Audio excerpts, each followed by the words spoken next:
Hello and welcome to Disheveled with Adam White. As promised, I'm here with a Rocket Summer video. I read two more books for Rocket Summer. Thankfully, I'm cutting it close to the end of July here, but um, I I finally got them read, and the first one that I read was called Rogue Moon by Algis Budrys, and I read it on my Kindle, so I don't have anything to show you. But it is readily available on Kindle and not that expensive, so it's easily gotten a hold of. And I'm sure you could find a paperback of it used if you wanted to as well.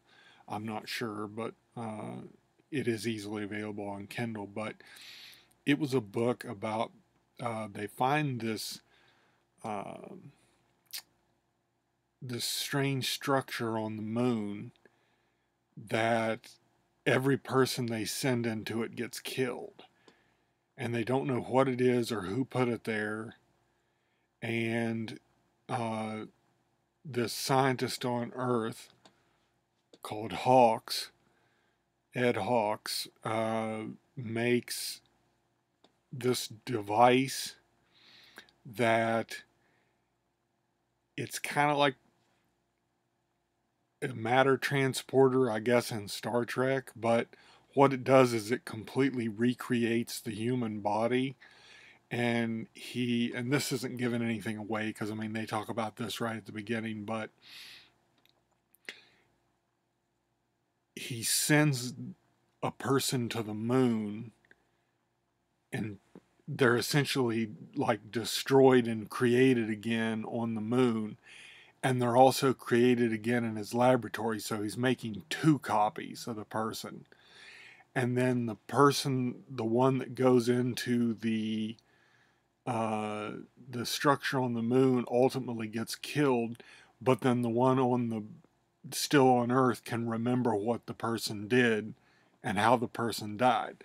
The problem is that when the people experience death, most of them wake up gibbering idiots. And that's the problem they face. But they've gotten some information on this structure, but you're just not sure what it is or who put it there. And but it ultimately kills a person, and so they wake up on Earth and they just don't. It's essentially destroyed them mentally. Well, lo and behold, they find this one guy named Barker, which could be for barking mad, maybe. Um, but his name's Barker, and they say that he's a thrill seeker and probably wouldn't be afraid of death the way that other people are. And so they get him and they're like, hey, do you want to do this? And he's like, yeah, sure, almost like, hey, you're daring me to do it, so I'm going to do it. And so he ultimately does it, and he goes up and his duplicate on the moon dies, and he wakes up and remembers it, and he can tell him. Now, the first time he's kind of shaken, but he keeps doing it. And that's what the gist of the book is about him going and basically finding new ways to die on the moon, and Hawks and the other people on Earth studying it and working through the duplicate that's on Earth that remembers the death and remembers the stuff on the moon. Now, it was a really interesting book. It was philosophical at times, not like Voyage to Arcturus, which was largely philosophical, but I mean, it had some philosophy to it. It was about the nature of death and what constituted life. And, once he, transported these people into the two new bodies, were they still the same person, or was that person dead and gone, and there were a new person that was just a duplicate of the original? I mean, there's some deep things in this that that they thought about, and Algis Budrys had just a really good, solid story. Now the science, I can't remember exactly when this book was written, but it was probably the 40s or 50s, but it almost seemed that in order to create these duplicates and transport people to the moon, that he was almost using like a tape deck, because he was they said they were recording it onto this stuff that you would get like essentially on a cassette tape, because I guess that was extremely newfangled at that point. And so I don't know if I'd trust myself being recreated on a cassette tape or an 8-track or something, but apparently that's how they did it. So when he gets into the explanations of the science, it's a little dubious, but it doesn't take anything away from the story. You just accept it. It's like, okay, this is, it's of its time. You accept that the science is a little shaky, because I mean, it's something that we still can't do, and who knows if we'll ever be able to do such a thing. But it was a really good story, and the ending I should have seen coming, but I didn't.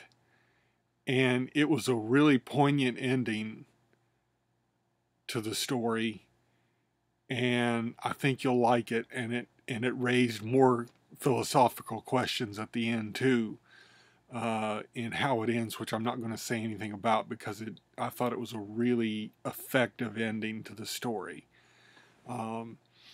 So I highly recommend it. Rogue Moon by Algis Budrys, and if I'm pronouncing it right, hopefully I am. And it was a really good book, really entertaining. And the next book I read was called VOR by James Blish. And I just finished it yesterday, and it was a really entertaining book. It's essentially first contact with an alien species, and it was, I believe, written in 58. Yeah, copyright 58. It took some stuff, it said, from an earlier short story that he and Damon Knight had written, but it's mostly a new book when he wrote it for 58. And it's basically, what if in 1958, at that time, they made first contact with an alien, and it plays out very much like you would expect if in 1958 someone encountered an alien. It plays out about like you'd expect it to, but with some unexpected results. It was a really good science fiction story. The cover, you'll notice VOR in the different colors. There's a reason for that. Really clever cover. And it was about a guy named Marty, who was Petrocelli was his last name, I believe.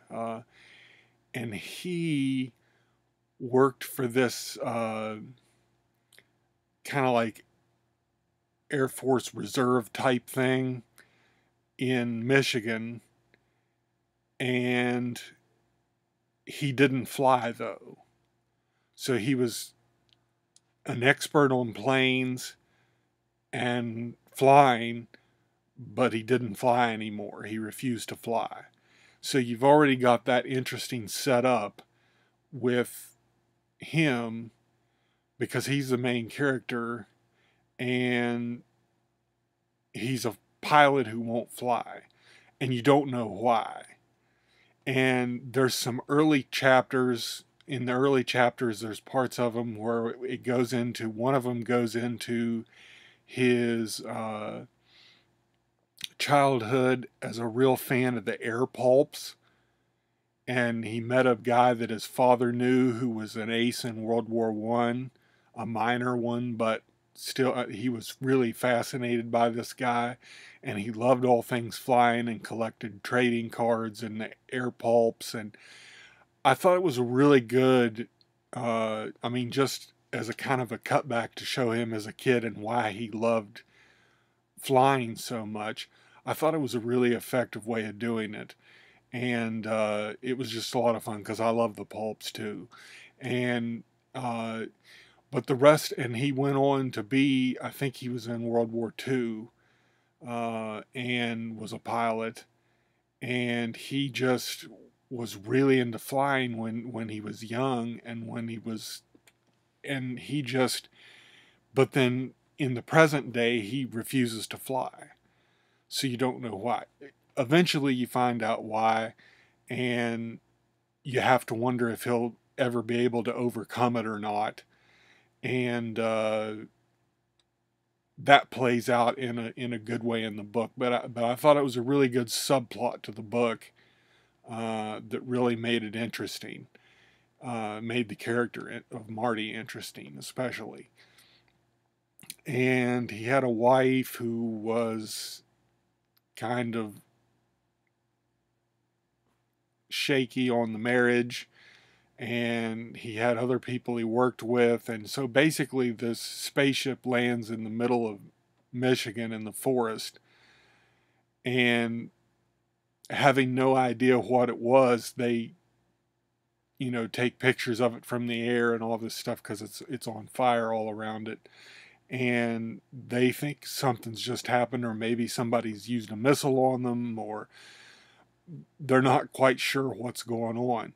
So they only eventually figure out that it's actually an alien being on a spacecraft.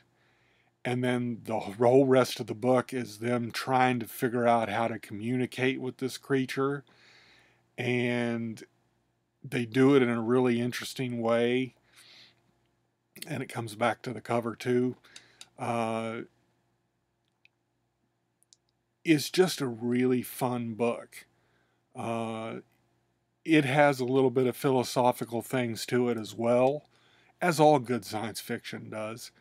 And it just really, it's about Marty's struggle with himself about not being able to pilot anymore, and his struggle with, you know, his wife, and his struggle with coming to terms that they actually have an alien creature in their presence, but the creature is radioactive, so they can't be directly around it. And I don't want to say a whole lot more about the story because it's nice how it plays out, and you find out things as the characters do. And really good, solid book though. I really enjoyed reading it. The science kind of plays out pretty well in it.